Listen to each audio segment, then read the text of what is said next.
This is the base I built in Subnautica back when I first played the game in late 2019. It was nestled across the edges of two rock outputs overlooking the vast valley of the grassy plateau biome where the reefbacks roam.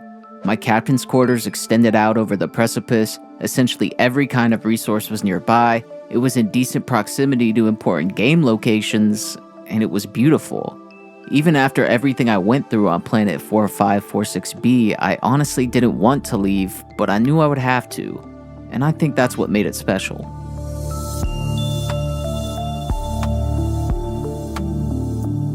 Now, I've played tons of games that feature base building, but I'm not here to compare and contrast the specific mechanics between different games, but rather to examine why I think Subnautica's base building adds so much to the experience that leaves such a lasting impression on its players, myself included.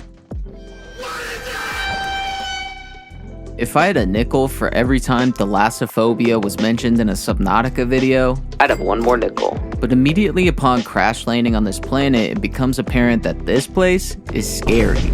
Ocean? Scary. Aliens? Scary. Fish? Scaly. So what better way to calm your little human brain by encasing yourself in four walls and never coming out?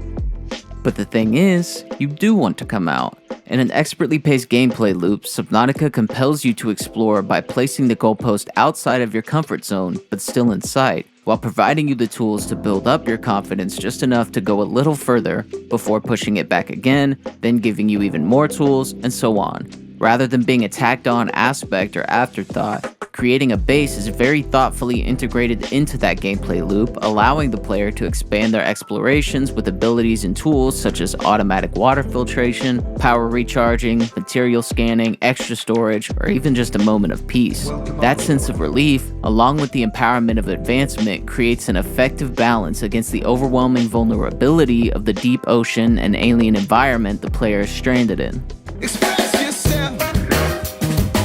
Subnautica does have a story, sure, but it's not a narrative-focused game. The focus is on its exploration and survival gameplay, where the outcome isn't necessarily unique, but the journey to get there is. The well-designed map and again, expertly paced progression gates allow for individual players to take differing paths through certain sections of the game, even if the sections themselves are set in stone, so to speak. One part of that journey that is always different for each player is their base, the exact location they place it, and the specifics of its design, how many bases they make or cycle through, how they utilize their base, etc. No two Subnautica bases are the same. Allowing the player to express themselves in this manner lends a sense of individuality and ownership to every playthrough, and is a big reason why the game makes such a personal impact on so many of those that play it.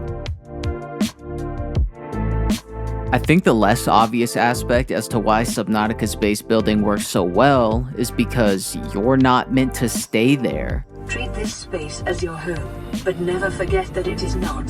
She low-key spittin'! When it comes to building a base in many other games, there's this underlying ideal of finding the perfect spot to grow indefinitely. But in Subnautica, no matter how perfect your spot is, eventually, to beat the game, you have to leave it behind.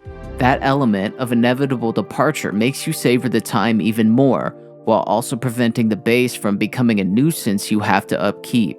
And because the game environment makes the player so vulnerable, their base becomes like a home, wherein they can finally relax and feel at ease. Even the simplest homestead can feel like a palace when you have nothing else. No pressure for perfection, just gratitude for the chance to survive another day.